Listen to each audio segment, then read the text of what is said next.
foreshadowing towards. I know why they're doing Raven. That great enemy of hers. It just dawned on me. I know why they're doing Raven. They're going to make Raven into the Twilight type show. Oh, she's going to fight vampires and werewolves. Yeah, it'll be like Twilight. It'll be Twilight meets the event. Because she's like the super goth anyway, right? I mean, that's her whole deal. Oh, yeah. That's kind of only a more recent thing, I think. It's more like Supernatural with tits. Oh. Well, that show could use some tits, so if they can do that show with like actual strong female characters, that may be interesting. You sold me. But no, it'll just be like the whole season will be that she knows something bad is going to happen, and then at the end of the season, she makes whatever bad was going to happen not happen, and then the next season, something bad is going to happen. Her dad's real ass, and then you find out later on that he's actually a demon. Yes. You know? Good Lord, I never even thought about the potential for Trigon in a show like that. He's like a mayor or something. He's like an asshole to everybody. A substitute teacher. Yes. Tiny tight. Oh God. Oh, this is going to be the most epic series ever. Why are we making fun of this? God. Okay. So, any other news? I suppose the most comic-related news this week was that Marvel has announced there will be no overprint on Fantastic Four number, what is it, 587, I think is the number? Yes, 587. Which is the death issue. It's the final part of the 3 storyline that we've been chatting about. Yep. And it's out in January. And it will be no overprint. If you don't order it with your retailer now, they will not be able to order replacement copies once it has come out. So I better talk to... And you won't even be able to look at it in the store because it will be coming in a poly bag. But that means I need 2 copies then, right? Because I want to keep one copy. One to keep sealed and one to open, because the sealed one will be worth millions of dollars in the near future. Won't it? Just wait till the newspapers get a hold of it. Yes, it will. McFeely, how much is my sealed bag of Return of Superman worth? Nothing. The one that came out the same week as the 4 issues with the whole cover. No one cares about his return. They cared about his death. You missed out. You didn't get the right issue. Oh. So my sealed bag is worth nothing then? Nothing. I believe the sealed death issue... No, what is it? The sealed issue of 500, which is the one where he goes off to heaven or something. I believe that is worth approximately $3. Oh my God. I hate myself. No, because when they did the return, they did like that issue, and then they did the 4 issues with the window front for the 4 different Superman that came back, and I have all of those, and they're worthless now apparently. That's awesome. Utterly. Man. Anyway. Yeah. Okay, so one more thing, kind of not news, but kind of news, and then we'll get into comic book reviews. Personal news about your favorite show. Yes, about this show, which we hope is your favorite. Well, that was implied. We'll assume it is your favorite show. So, anyway, we are now partnered, affiliated, in conjunction with Comic News International. So, if you're listening to Radio Free Cybertron, you know that RFC is affiliated with T-Formers. This is kind of exactly like that. So we're affiliated with Comic News International. That's comicnewsi.com. You'll be able to see the link for our show on there. I don't know how much or what we'll be doing from a contribution standpoint, but definitely it's a great site to check out. They typically, they have the previews for upcoming comics. You can find some reviews there as well. They also post comic news and upcoming things as well on there. So if you want to keep up on your comic book news, you can go to comicnewsi.com and check that out. And if you feel like it, drop them a line and say, hey, thanks for adding Fanboy Versus to your news lineup. So that they can know that you appreciate that, and they also know that you're checking them out as well, and everything. So we thank Jay and the guys over there for hooking us up and getting us attached to that, and we appreciate them. So thank you. We're almost legitimate. We're almost legitimate. We're not. We're not quite there. But and of course, on that note, please mention us to your other friends because they should be listening too or watching because it's on video, and you can see me and not the other guys because I don't have a cool rig like Brian, where he can put people on video behind him. So someday we'll do that. Anyway, comics. Have to get Brian back in first. Yeah, well, I need another monitor, and I can put something like here-ish, maybe. Although I don't know how that would work in this room. But hey, back yonder, because we say that in Oklahoma, you can see my Fanboy Versus clock, which I love. I love that clock. So everybody should get one of those.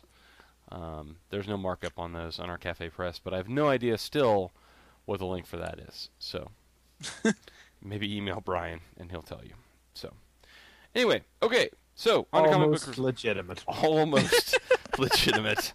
This is the kind of quality that you get out of Fanboy Versus. So Triplet, what did you read, sir? Not much, I can tell you, if anybody picked up comics this week. Holy crap. Yeah, it was a short week. Yeah, thank goodness for news. Yeah. Yeah. I got Action Comics number 13, annual number 13, She-Hulk's number 2, Secret 628, which we're saving for the end, and I guess Brightest Day number 15, I guess we're sort of saving for later, too. Let's talk about Brightest Day 15. You want to talk about Brightest Day first? Get it over with? Get it out of the way. Hey. Yeah. Because I don't want to waste any more time talking about this than I had to reading it. Yes. So I take it you hated this issue. Jesus! I had to fight to keep awake. It was an epic waste of time. This, what this seemed like to me was, it seemed like someone's Elseworlds story idea that somehow got crammed into the middle of this deal. Like there was more to this story at some point that just didn't get developed. I'll tell you how sad this story is. This story seems like it's in the wrong book. It seems like that this should have been in an annual, and then the story that I read in Action Comics annual number 13 should have been in an actual issue. That's what it seems like. You like how when annuals used to not matter and you'd get these little stories that just went nowhere, and it was like, well, it's $5, they'll buy it or something. That's what this was. Yeah. I mean, this story is called Whatever Happened to the Manhunter from Mars, which is a takeoff of Alan Moore's Whatever Happened to the Man of Tomorrow when they did this story. Well, no, I beg your pardon. Which is a takeoff of Alan Moore's Whatever Happened to the Man of Tomorrow.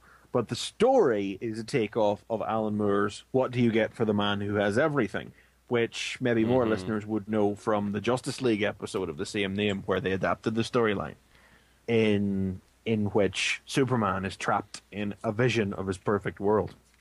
And that's exactly what happens in this, except to the Martian Manhunter. And you already know from the first page that he's trapped in an illusion, because we saw it happen about 2 or 3 issues ago. Mm-hmm. And you hope it may be over by maybe 5 pages. No. But it just fucking keeps going. and not only that, yeah, I mean, it's drawn on for the whole issue. Like, almost the entire issue. And it seems pointless I because don't feel I learned anything about the Martian Manhunter from this.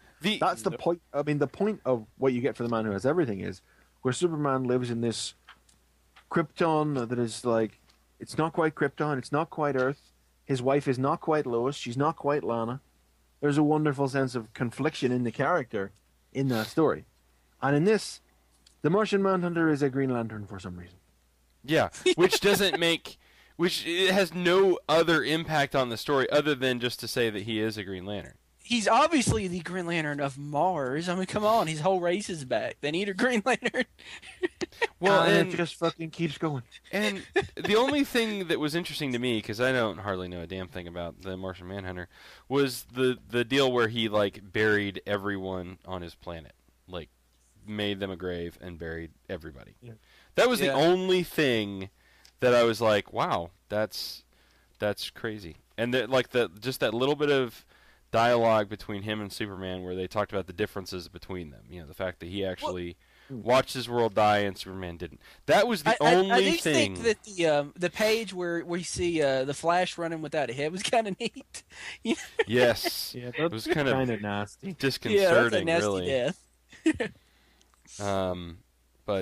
But yeah, I mean, the rest of this was just sort of, wow, pointless. What? It is so. What is Batman trying to spell out in his own blood? Wake up.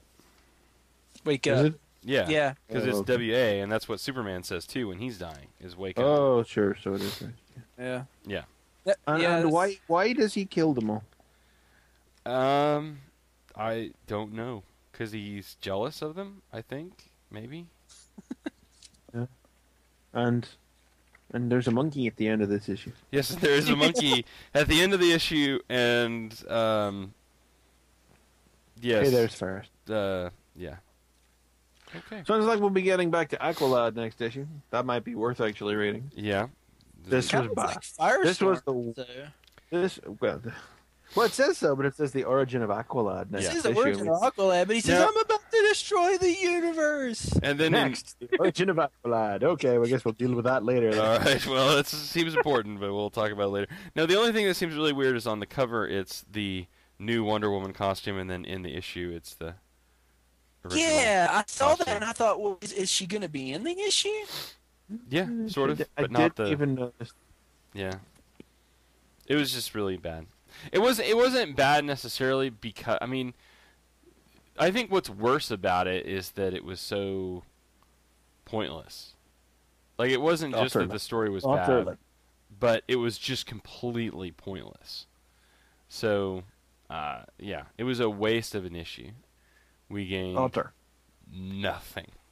Absolutely nothing from it. So it wasn't so much. I mean, the story was kind of flat in and of itself, which is semi-forgivable if there would have been something of interest learned. But there was nothing of interest learned, which I think is worse. So, anyway, that gets the worst issue yet stamp for Brightest Day. Yeah. I mean, I haven't been a massive critic of Brightest Day. It's not been a 52, but it's sure as hell not been a countdown, thank God. But issues like that really do push it into the latter camp. Yeah. Jesus. So all right. That's that anyway, out of the way. Now we can move on. With our lives and dreams. Yes. And Action Comics. Yeah. Action? McField? Triplet? Yep. Did we lose Triplet? Oh, I think we did. Oh, goodness. There he is. Trying to ping back desperately. Well, until he gets back, I guess we can move on to something else. Taskmaster? No, wait. Why not? Here he comes. He may be coming. We'll give him a few seconds. Oh. Or we should talk about. I can't wait to talk about this Taskmaster. Well, I've got it out of the bag. What do you say here? Nope. Okay, well, let's go with it, and then we'll see when he comes back. Call dropped. Okay. Taskmaster. Technology. We are recording, right? Yes. Yes. We are recording the show. Thank you. After 3 fails, I think I have finally successfully recorded the show. So, why don't you go ahead and tell us, why don't you lead us through this awesomeness that is Taskmaster. When last we left our anti-hero, he was at the castle at the peak of a village full of Hitlers, in which we learned in last issue's shock ending, which we didn't blow for you, but will now if you haven't read it yet, that Mercedes, the waitress, who he has fallen in with, apparently unintentionally in the course of this miniseries, is in fact his wife. She is the org. She is the one who has been sending him on his missions and pointing him in the right direction as his handler, because it's the only way she can be close to him because of his complete lack of memory, because of his powers constantly overwriting his memory.